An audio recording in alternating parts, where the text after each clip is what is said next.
6월 전에 한번 해야 되니까 지금 문제점이니까 그 안에 들어가면 6월 5일도 안에 일주일 주친 거.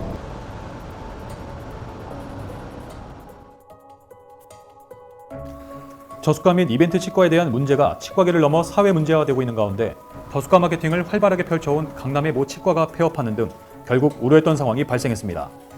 제2의 투명치과 사태로 이어질 것으로 보여 대책 마련이 시급해 보입니다. 아울러 개원가에서는 결국 터질 게 터졌다는 시각과 이번 폐업을 신호탄으로 경영 상태가 좋지 않은 일부 덤핑 치과의 연이은 폐업으로 이어질 수 있다는 매우 우려스러운 전망까지 내놓고 있습니다. 환자들에게 날벼락과 같은 해당 치과의 기습 폐업 공지 문자가 온 시점은 지난 5월 31일 오후 10시 58분. 이 문자를 받은 환자들은 일대 혼란에 빠졌습니다. 더욱 큰 문제는 5월 31일까지 활발한 임플란트 할인 이벤트를 진행했던 것으로 밝혀져 더욱 공분을 사고 있는 상황입니다. 해당 치과에서 치료 중이던 약 500여 명의 환자들은 즉각 SNS 오픈 채팅방을 개설해 대책 마련을 위한 의견을 취합하고 있으나 환자 사이에서도 의견들이 갈리고 있는 등 대응 마련이 쉽지 않은 상황인 것으로 알려지고 있습니다.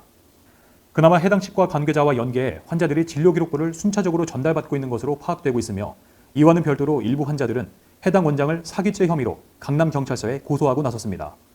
더욱 심각한 부분은 오픈 채팅방에서 의료인의 윤리를 저버린 사기 행위라는 불만 섞인 의견이 폭주하고 있어 치과계 이미지 추락이 예견될 것으로 보이고 있을 뿐 아니라 해외에서 온 환자들도 일부 포함돼 있어 국제적인 한국 치과계 대외 신뢰도 또한 봉반 추락할 위기에 놓였습니다. 아울러 단톡방에서는 경기 침체로 인해 누적 적자가 증가돼 결국 폐업으로 이어지게 됐다. 문제 해결을 위해 최선을 다하겠다는 해당 치과의 원장이 작성한 것으로 보이는 원론적인 입장문이 나온 상태지만 환자들의 분노는 사그라들지 않고 있습니다.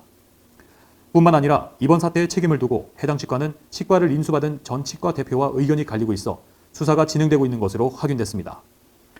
치유신보TV 현장기획팀은 지난 6월 3일 오후 강남에 위치한 해당 치과를 직접 찾아가 봤습니다. 굳게 잠긴 문에는 해당 치과 폐업에 따른 공지문이 붙여져 있었으며 또 다른 한켠에는 피해 환자가 고소고발을 진행할 계획으로 함께 참여할 환자들의 연락을 달라는 문서도 함께 붙여져 있었습니다. 너무 황당했죠. 그래서 도대체 왔죠. 진짜로 문을 닫았나. 문자가 모르셨나요? 이제 원래 그 업체를 거래하고 있던 내일 아니에요. 아니 그 의사는 어떻게 이렇게 책임 좀 지려면 제가 사람이 기본적인 지침을 해야 될 거 아니에요, 사전에. 그럼 말 없이 일반적으로 혼자 띡 하라고 해요. 5월 30일 똑같죠? 우리 사기당한 거 아니야? 취재를 위해 30여 분간 머무른 사이에 뒤늦게 폐업 사실을 알고 온 환자들이 무려 6명에 이르는 등 오전 오후를 통틀어 많은 수의 환자들이 오고 간 것으로 건물 관리팀에 의해 확인됐습니다. 내일도 아침에 와서 이걸 보고 아침에 술 찾는다가 이걸 보고 야 이거 이상하다 싶어가지고 보게 했거든요.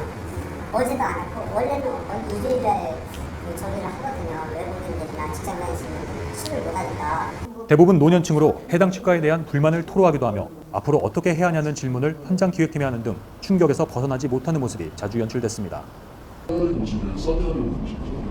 엄청 그렇죠. 거기는 근데 싸게가 아니라 지금 다들 지금 그래도 치료 그냥 뭐 이런 거 갖다 주고 5월 전에 한번 해야 되니까 지금 문제점이니까 그 안에 들어가면 6월 5일도 안에 일주일 주친 거.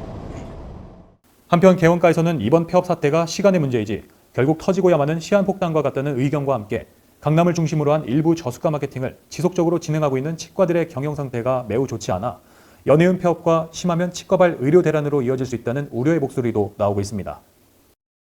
월세하고 뭐 이런 거 하면은 최소 경비 하면 한 3천 조금 넘는 수준이거든요.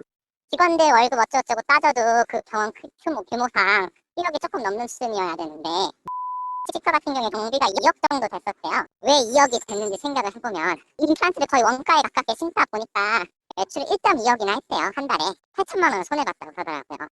이번 사태를 지켜보면서 전체 치과계는 광고 대행사의 감원 이설에 속아 불법 의료 광고 마케팅을 시작하게 되면 덫에 빠져 헤어나오지 못하는 상황까지 내몰릴 수 있다는 것을 확인할 수 있었습니다.